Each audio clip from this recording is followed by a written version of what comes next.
சத்து மாவு 8 கிலோவுக்கு நான் அரைச்சிருக்கேன். மொத்த தானியங்கள் இதுக்கு நான் போட்டது 15 வெரைட்டிஸ். அரிசி, கோதுமை, தானியம், பருப்பு எல்லாம் சேர்த்து ஒரு 15 வெரைட்டிஸ் போட்டிருக்கேன்.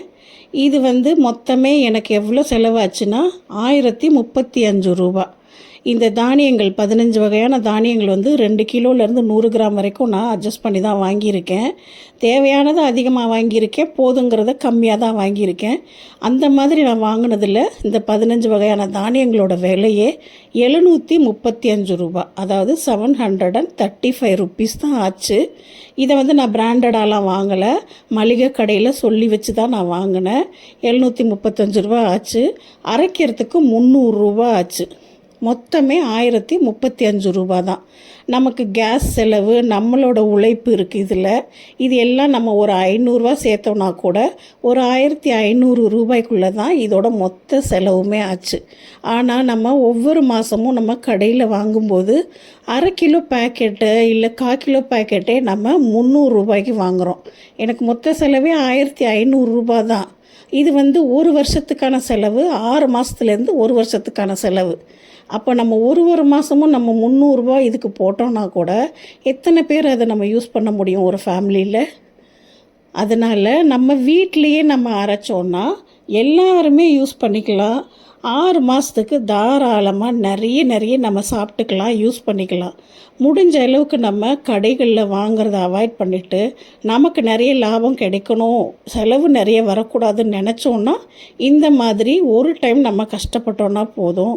இது ஒரு வாரம் மேக்ஸிமம் நம்ம கஷ்டப்படுற டைமு.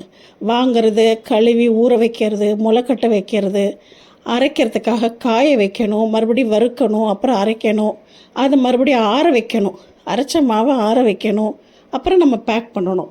மொத்தமே ஒரு 7 நாள் கணக்கு வச்சுக்கோங்க. 7 நாள் கணக்கில் 1500 ரூபா தான் செலவுனா நமக்கு 6 மாதத்துக்கு வந்துடும். இந்த 1500 ரூபா செலவு தான் எல்லாருமே யூஸ் பண்ணலாம், வீட்டில் இருக்க அத்தனை பேருக்கு யூஸ் பண்ணலாம்.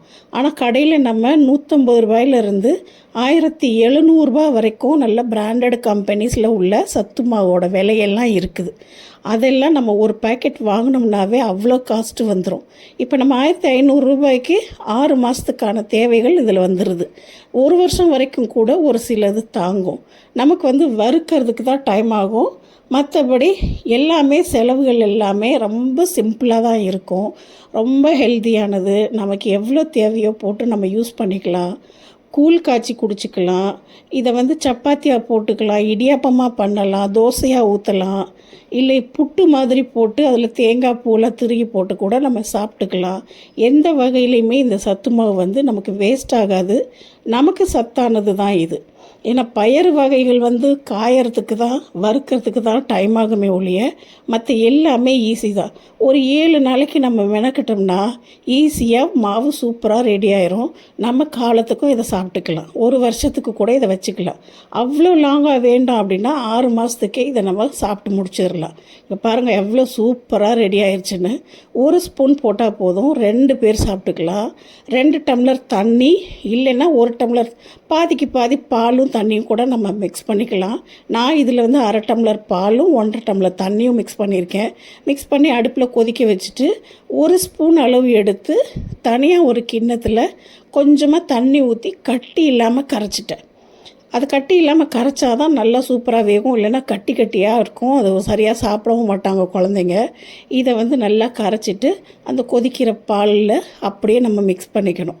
ஃபுல் அண்ட் ஃபுல் பாலும் வச்சுக்கலாம், தண்ணியும் வச்சுக்கலாம், நம்ம இஷ்டம்தான் அது. ஆனால் அளவு ஒரு 2 டம்ளர் போட்டிங்கன்னா 1 ஸ்பூன் அளவு கரெக்டாக போடலாம். மாவு சரியாக இருக்கும், 2 பேர் குடிச்சிக்கலாம். கட்டிப்படாமல் அதை கொஞ்சம் நேரம் கைவிடாமல் கலக்கிட்டு அப்புறம் கரண்டியை வச்சு நம்ம கலக்கிக்கலாம். இது ஏற்கனவே காய வச்சு வறுத்ததுனால ஒரு 5 நிமிஷம், ஒரு 2 நிமிஷம் வச்சோன்னா போதும், அதுலேயே அது வெந்துடும். மேக்ஸிமம் ஒரு 5 நிமிஷம் வச்சுக்கிட்டோம்னாவே போதும், சூப்பராக வெந்துடும். அதை சீனியோ உப்போ போட்டுக்கலாம், இல்லைன்னா கருப்பட்டி, வெல்லம் எதை வேணாலும் போட்டுக்கலாம், நம்ம இஷ்டம்தான். இதை காலையில் ஒரு டம்ளர் காஃபி டீக்கு பதிலாக இதை குடித்தோன்னா ரொம்ப ஹெல்த்தியானது. இங்கே பாருங்கள் கொஞ்சம் கூட அடி பிடிக்கலை, நீட்டாக காய்ச்சியாச்சு. இதை முடிஞ்ச அளவுக்கு வீட்டிலையே ட்ரை பண்ணி ஹெல்த்தியாக சாப்பிட்லாம். செலவுகளை முதல்ல குறைச்சிக்கலாம். எல்லாருக்குமே இது ரொம்ப நல்லது தான். முந்திரி பாதாம் இதெல்லாம் சேர்க்காம தான் நான் இந்த அளவு செலவு சொன்னேன். அது சேர்த்தோம்னா இன்னும் கொஞ்சம் எக்ஸ்ட்ரா செலவாகும். நான் வந்து அது எப்போவுமே தனியாக மிக்ஸாக தான் அரைச்சி வச்சுக்கிருவேன். டைம் கிடைக்கும்போது நம்ம இந்த மாதிரி அரைச்சி ஸ்டோர் பண்ணி வச்சுக்கலாம்.